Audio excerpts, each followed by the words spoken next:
How did you first become involved in the Soul Center? How did it start for you? So should I start? Yes. Okay.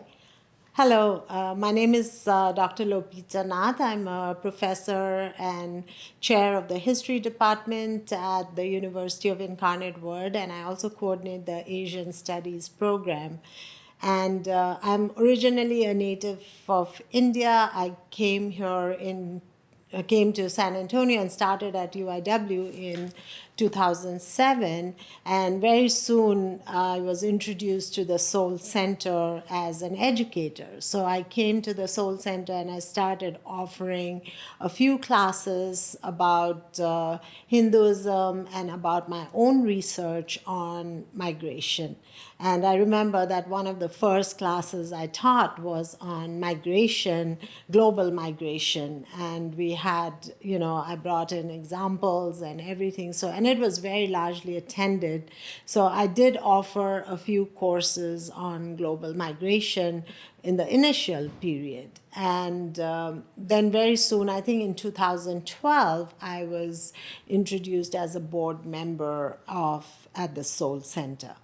And since then, I served as a board member till 2016. And it was a very wonderful experience because, everybody was very welcoming. The board that I was in was, you know, a lot of older people, but they were so wonderful and so welcoming, and it was a really wonderful experience to serve on a board that was a part of this initiative, which was about talking about diversity and interfaith. And I think the Soul Center was one of the first boards that I served when I came to San Antonio. So it was a amazing learning experience here in San Antonio to understand what the community outside of the university looked like and the kind of work we did here at the Soul Center. Talking about a memorable experience that I had at the Soul Center, I think it's connected to the classes that I took and the classes, that I offered at the Soul Center. And one of my most favorite was a class on refugees. And I was, at that time, I was very involved in my research on refugees in service learning and in working with refugees with my students. So I did bring that global refugee course here as well and offered a class on global refugees. And as a part of that course, we did a refugee simulation.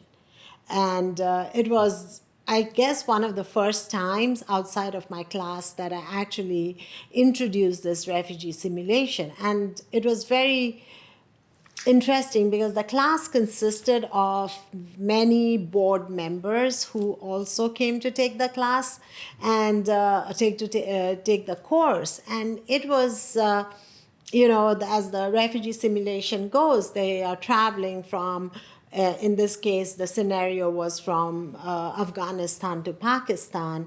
And as they walked along the road, the refugee journey, there were landmines, as the reality is. So we had to place these landmines, and anybody who stepped on a mine, and we had to simulate it. We had music and we had, bomb blasts and the sound effects. And as they were walking, if they fell on a landmine or stepped on a landmine, they would lose part of their body, like a leg or a hand or something like that. And I'm laughing because I'm remembering what the participants did. And remember, this is a participant of the elderly board members.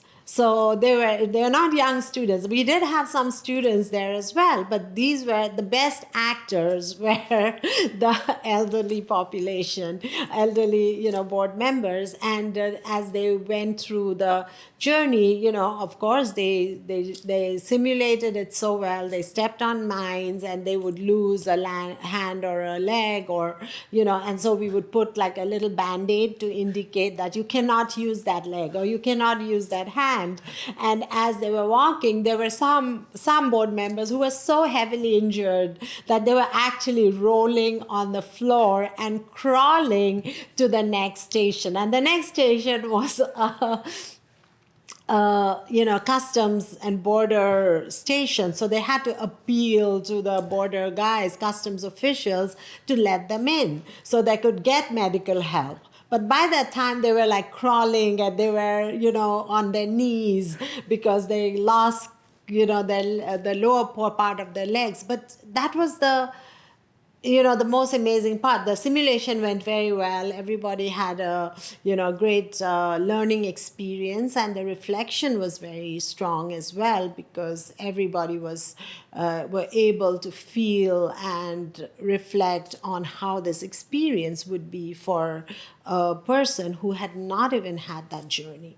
But I think what I really enjoyed and remember about it is that how they all came together to participate in this event, and did such a wonderful thing. And I know that we had a lot of fun, even though it was such a solemn event, supposed to be a solemn journey. But the way they acted it out and simulated it, it seemed very, very realistic. And I think that was one of my most favorite classes that I offered at the Soul Center. And I also want to talk about this other experience that I had. We had a big dinner here at the Soul Center.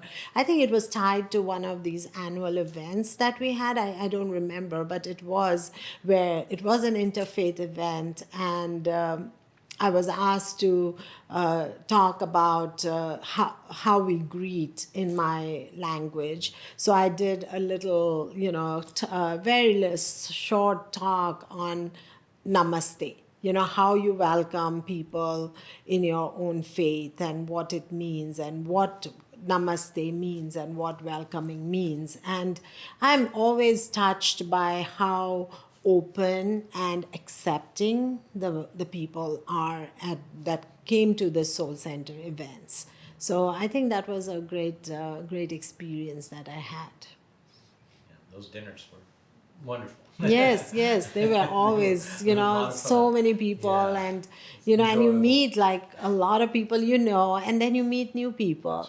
And I think that was a great experience. Yeah. And then all the events that I was a part of, like when we were having those musical nights, those were always very enlightening and enjoyable at the same time.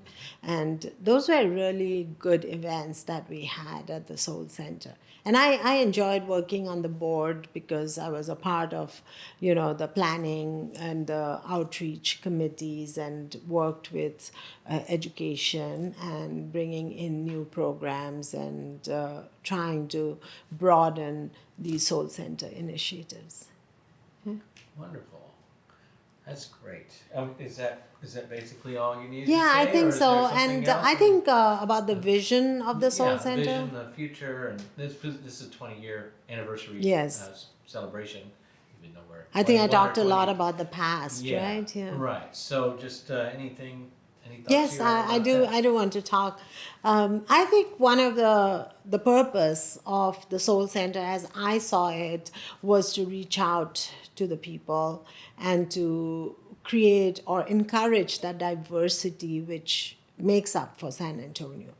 And I felt that there was a lot of it when I was a part of the board. We did a lot of events that did bring in that diversity. And then there was a time when I saw that it kind of waned away. There was a lot more events on Christianity and on, mostly on Christianity, and Christian faith. And I did not see much happening with other faith traditions. And I think I would like to see more of that, because people do hold the Soul Center in a lot of high esteem and respect. And the Soul Center had become a part of this diverse San Antonio that we want San Antonio to become. So I think that was one of the points that I noticed in the in the last, since the years that I stepped off from the board, I stepped off from the board in 2016. I had to go on a sabbatical, and so I didn't come back, and I got busy otherwise. But I think that was something that I would have loved. I would love to see Soul Center do more programs with, and engage with the diversity that is part of what San Antonio is becoming. So I think that's what my vision for the Soul Center is, to be more, engaging. And I know that they've had a change of leadership, and they've had, of course, the board members change, and that also sets the direction that the Soul Center goes into. And but I personally would like to see more diversity, more interfaith programs, and more cultural diversity. And I know they have a few planned for the next few months, and so I would like to see them go in that direction. Okay. Great. Thank you. Yeah, thank you.